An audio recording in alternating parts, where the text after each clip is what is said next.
Welcome to the Birds vs. Boys game day reaction show, week 10, and the first one we're doing after an Eagles loss this season. I'm still in disbelief at the amount of things that went wrong for the Eagles in their first loss of the season against the scumbag organization and the Washington Commanders tonight on Monday Night Football. First loss. It defied the law of averages how many things went wrong in all three facets of the game with the officials, obviously, and I just can't believe what we witnessed. It felt like they had so many chances where you just said to yourself, if they just get this ball back, it's a score, they win the game. I think that happened 3 different times in the fourth quarter alone, but even to get to that point where we needed it was truly fascinating. I don't even know really where you want to start. It's hard to pick the anti-hero of the night. The Eagles definitely have some. I'm sure the officials are going to get absolutely crucified, as they should. Just a truly terrible performance. I think Taylor Heinicke is going to get crucified for being a huge fucking pussy who flopped, which I've never seen in an NFL game before. I can't believe that culture has made. I know the World Cup starts in a week, but I can't believe that made it here to the NFL, and for that to end the game officially. But it's hard to start at that point where they're getting the ball back with a minute and a half. Should they have gotten the ball back there? Yeah. Taylor Heinicke celebrating a flop, pussy, huge pussy. But to be in that position is all the Eagles' fault.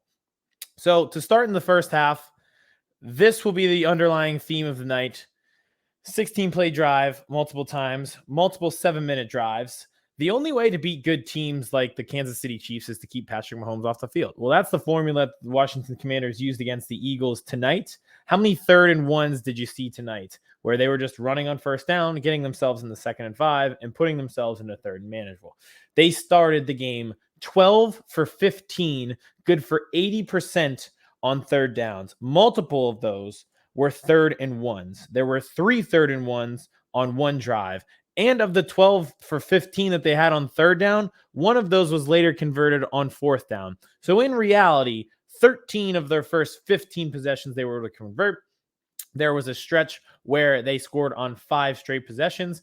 At the end of the game, before Taylor Heinicke flopped like a huge fucking pussy and celebrated it, they had their first punt of the game in the 4th quarter. So what does that tell you? Well, we're kind of back to the situation that we had last year. One, Jordan Davis, that's the quick fix. Not having him is brutal. It's really hurting this team. You actually saw it last week, even in the loss or against the win in the Texans, where Dameon Pierce had 139 yards rushing. Brian Robinson didn't really kill you like Dameon Pierce did, but he did his job. He put them in 2nd and 3rd and manageables on first down and constantly got 4 to 5 yards. They were never behind the chains. The play action didn't really work for them tonight. That put them in the 2nd and 10s, and then they feel like they bailed themselves out by runs on 2nd down. So not having Jordan Davis just really killed that team. That's the short-term solution, because it is a solution. They'll get him back. It's going to be rough next week playing Johnathan Taylor without him, and we'll see, I believe, after that. Then you've got Aaron Jones too. So that's pretty rough to be facing those two guys without Jordan Davis for the foreseeable future. That's the short-term fix. What's the long-term fix? I keep asking myself, what am I missing when Johnathan Gannon gets coaching interviews for head coaching positions? It's nothing. I'm missing nothing. The guy is a fucking moron. He is not a good coach. He is overhyped. He might be the Gabe Kapler of football. There is nothing about his scheme that you can see and say, yeah, this is tremendous. I see how this works. It was back to death by a million cuts with 10, 12, 16 play drives that extend 6, 7 minutes. And last year you thought, oh, they don't have the pieces. Maybe that's why. What's the excuse this time around? It just took one offensive coaching staff having the ability to put a game plan together and having above average talent to do it. And they were able to do everything that Johnathan Gannon was just didn't have the solutions for last year. That was the exact same. It's the 15, 16 play drives. And this year, it's even more brutal because you're keeping a really good offense off of the field. I think the offense ran into some problems and you saw some 3 and outs, but I think that's because they couldn't get into rhythm. They scored early. They converted right off the turnover. Then they had a possession where they went right down the field. But then they were off the field for so long. And then they got into those 3 and outs. It's because you can't get into rhythm when you're sitting on the sideline for 7 to 8 minutes. The 16 play drive equated the amount of plays that the Eagles ran in the first half. The Commanders had a 16 play drive. The Eagles had 16 plays in the first half. That's inexcusable. It can't happen, but it constantly happens. And that's Johnathan Gannon's defense for you. There was a third down where they got the ball to Terry McLaurin, and you're just saying, what is this? Like, how did this happen? And they started to really put it together in the second half. You could see them get back into that energy, but you put yourself in a hole that you didn't need to be in because you can't get stops, you can't get off the field, and it's this death by a million cuts scheme again. And you say to yourself after that game, okay, a million things went wrong. The officials were terrible. You had a crazy fumble. You had an A.J. Brown catch that probably should have happened. One of your fumbles was because your player's neck almost got broken on a face mask pull. But you think about it, it's like those things you can live with because that won't happen every game. How confident are you that Tom Brady won't come in here during a playoff game and just do that to your defense again with Johnathan Gannon as the defensive coordinator? Like, that should be the takeaway from tonight. Taylor Heinicke is a huge fucking loser. He is a pussy. But that is just a short-term thing. The long term, you're looking at it and you're saying Johnathan Gannon is right back to where he started. You can't trust this guy, and I don't know how we're going to trust him come playoff time. On the offensive side of the ball, again, it's almost hard to, I thought the offensive line kind of broke down late. I think that would be the red flag that I say. Miles Sanders didn't get to run the ball often. Again, that's because they only ran 16 plays in the first half. And then they got him going in the second half, and they got right back into that rhythm. It's really hard to be mad at the offense tonight, like the Dallas Goedert fumble. What do you want me to say? A bunch of idiots missed that talk about player safety for months in the offseason and tell you about how they're newly committed to the focus every single offseason. Oh, we're committed to player safety. Well, then a guy's neck gets freaking broken on a face mask call. They don't call it, and it's a fumble. Like, I don't know how you'd be mad at the offense about that. The Quez Watkins thing, like, that is a classic, it is not your night play. When you're catching 60-yard bombs and then fumbling and it's going the other direction, that is red flag, hold everything. It is not your night type of plays.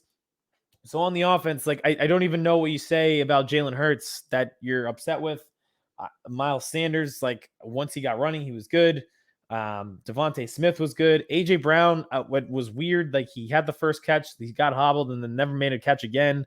It was just weird. Like, everything went wrong. It was just one of those games where everything went wrong. Multiple guys went out with injuries at different points. Josh Sweat, Jason Kelsey, A.J. Brown. Like, every single thing went wrong. So if you're an Eagles fan, you're saying to yourself, yeah, we lost this game, but and you're saying, like, going forward, if multiple players get injured, the referees have an abysmal night, you fumble a 60-yard catch, you get a missed face mask that leads to a fumble, and you have a penalty called on you for roughing the passer when a guy flops and your guy clearly was letting up and put his hands on him, they could be in a lot of trouble. That's probably what you're saying to yourselves. But again, I just think Gabe Kapler, a.k.a. Johnathan Gannon, is a huge, huge, huge liability. I will be so happy to see him go, and whatever fan base gets him is going to be extremely unhappy. I don't think that he is a great leader of men. I don't see that in him. I don't think he will be a good head coach. I don't like his scheme. I think that they have more talent this year. That obviously helps any coach, but when they face good teams in the playoffs, I don't see how Brady's not just going to pick and tear them apart like that. So first loss, that was terrible. Next week, clearly what they need to clean up, they're going to force feed Johnathan Taylor. It was pretty evident in that Raiders game. He's back, ankles healthy. He got 20 catches or 20 rushes. He had 140 yards and a touchdown. Like, that is the goal for the rest of the season. It's how are you stopping Johnathan Taylor from 140 yards, Aaron Jones from 140 yards, Derrick Henry from 140 yards, Tony Pollard and Zeke from 140 yards, Saquon Barkley from 140 yards. You look at the running backs coming up, and it's like, what is the plan? And Jordan Davis will help, but that's still at least 2 weeks away. It's rough. And just because we have to touch on the officials, I'm way more mad at the scheme that puts you in the position to fail. But that was terrible. Stop talking about player safety and then missing a face mask call like that changes the game, leads to a fumble, and then it's not even reviewable in a day and age where we have people talking about going to Mars and you can't use the 72 cameras that you have in high definition 4K to tell you that that's a penalty. Stop talking about player safety. Stop. If you're not going to review personal fouls like that, stop.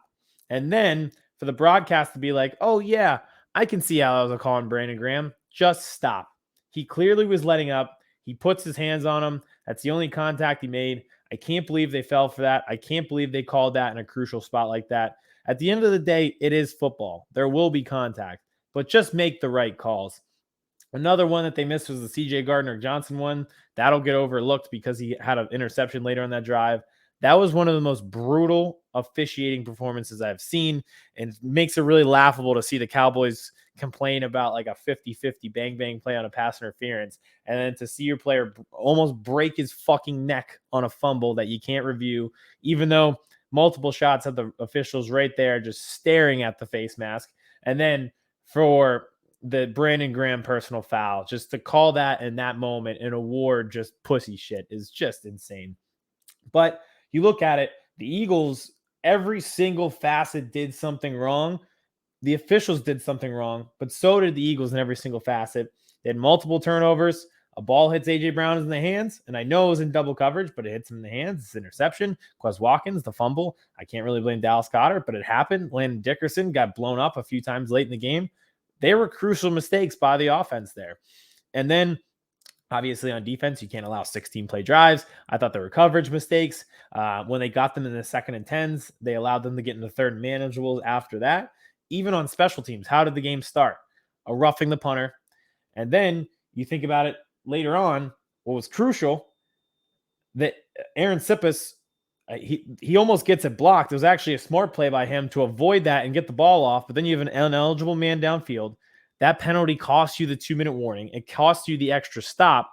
And I don't know if it would have mattered in the end because, again, Taylor Heinicke is a huge fucking pussy who flopped and is a loser and was celebrating because that's what losers do, a penalty like that.